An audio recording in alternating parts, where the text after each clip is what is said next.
And welcome back to the Flow Sports Fix on this Monday. It's time to look at local football with the Flow man, and he's going to tell us who's finding their mojo. In the KNT, it was Bordertown, 1912, 126 to beat Narracourt, 11-9, 75. And if you don't mind, Bordertown are starting to find their mojo, as is young McCarthy, who is the younger brother of Lincoln, playing brilliantly up at Brisbane.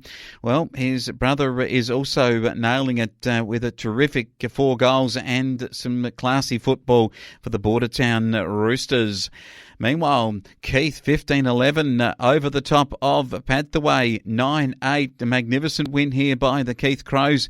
The highly fancied Pathaway without their star player in Tobin Cox, and with that in mind, Luke Harder booted 5 for them.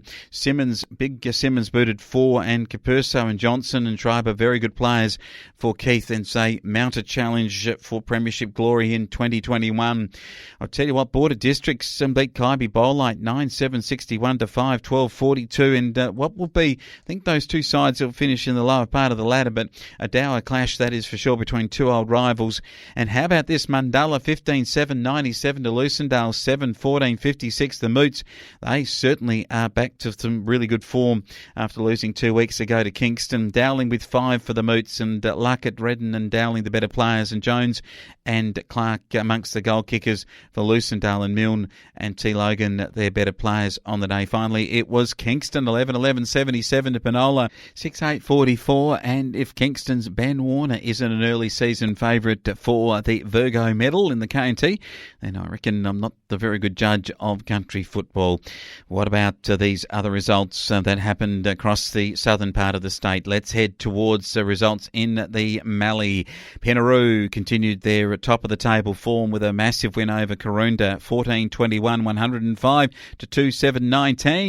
And well played there to the Penaroo side with Lotus with 4, and Rory O'Driscoll and Moroney, both very early season good players for Penaroo. Lamoureux 15-19, 109, too good for Murrayville 10-15, 75. And Lamoureux are early season going well. Big Will Werner, 6 big ones from him. He's responded to the criticism of a couple of weeks ago, and it was a big win for BDT, 14-8, 92 over Peak, 12-8, 80 and deep. That wasn't by a lot, but at this time of the year, you take every win. BDT certainly did that over Peak on the weekend. Finally, in our look at the Southeast region of football, Mid-Southeastern wins the Kalangadoo over Hatherley 9-10 to 5-8.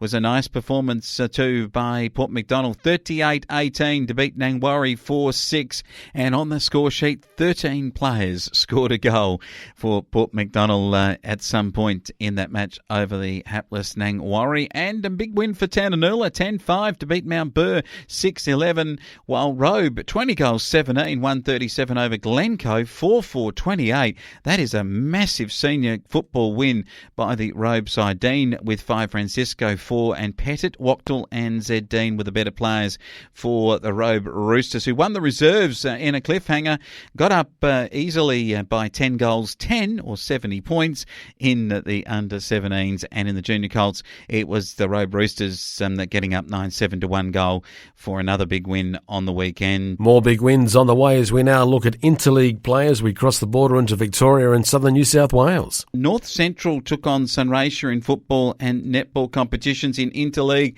Was a really terrific afternoon at Sea Lake, and a big crowd in there for it. In the netball results, the 17 and unders, Sunraysia got up 56 to beat North Central 47, while in senior netball it was Sunraysia 68 to beat North Central 38. In football, under-18 football saw Sunraysia overcome the North Central boys 14-9, 93 to North Central 1-3-9. While in senior football, again, Sunraysia clean sweeped it all, the green and gold, 15-14, 104 to North Central 12-6, 78. A bit of a focus on green and gold with canola crops this year. And our green and gold Sunraysia as a interleague side able to win the 2 netball and 2 football matches over the red and white North Central at the weekend. From the footy side and the Own United Kangas front, well done to Heath Smith. He represented Sunraysia in the under-18s, and Brad Valance and Alex Morrish were representing Sunraysia in senior competition. And over in North Central from the Birchip Watcham Club was Will Sheehan from the Bulls, who starred in the North Central loss. He kicked 4 goals, was amongst their better players, while in the under-18 competition, played to Cormac Wilson, Patrick Sheehan and Targ Lowry, who all from the Birchip Watcham Footy Club and were good players on the day, and especially a good effort there from Targ Lowry, who was one of the medalists for the best player on the field. And in other football played in Hume, it was a magnificent performance in round 8 action where we saw the Brock Burham Saints absolutely catapult Calcan, I reckon, out of finals contention with that loss. Brock Burham on the way back, 22-15, 147.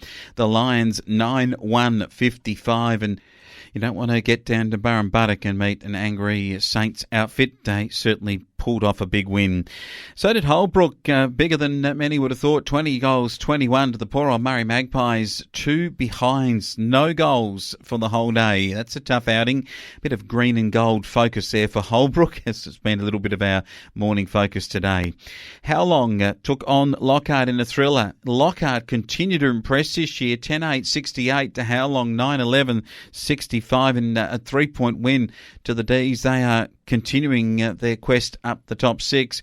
And it was Henty, 16-10, 106, beating the Billabong Crows, 7-10-52. Where to now for the Crows? Looks like a long season ahead. The improvement seen in 2019 just simply hasn't been translated this year. Henty, though, with their youngsters really going well and keeping their finals hopes alive. Osborne, 22-11, 143, beat Jindera 2-7-19, and Osborne showing why they are the premier side of this competition with that magnificent win in the end. They shared it around Armstrong with 5 goals, and McDonald, their best player on the day. And finally, in the action, it was Roundwell Bundry Waller 8-16-64 to beat CDHBU 5-5-35. If you don't mind, a big win by the boys out at Rand, and they did it with Gericke, the 2 Duck boys playing some great football too. Leishke booted 2. Tell you what, they'll be happy down there at the Nissan dealership in Walla Walla. They're going great guns and beat the CDHBU side in a match which by 29 points CDHBU Power had not lost a match this season, their first loss of the season to the Giants. So a really good effort there by them on our Sports Fix. And I reckon if we were picking the Sports Fix win of the weekend, I'd go with the Roundwell Bundry Waller's win over CDHBU, even though it wasn't green and gold in this particular case. Thank you, Flo Man. He'll be back on the morning show tomorrow between 9 and midday. Don't forget that. But he'll also be joining us coming up soon as we look at video footage. We're going to have a conversation about that with the Stat Man, who's coming your way next as he has his big AFL wrap.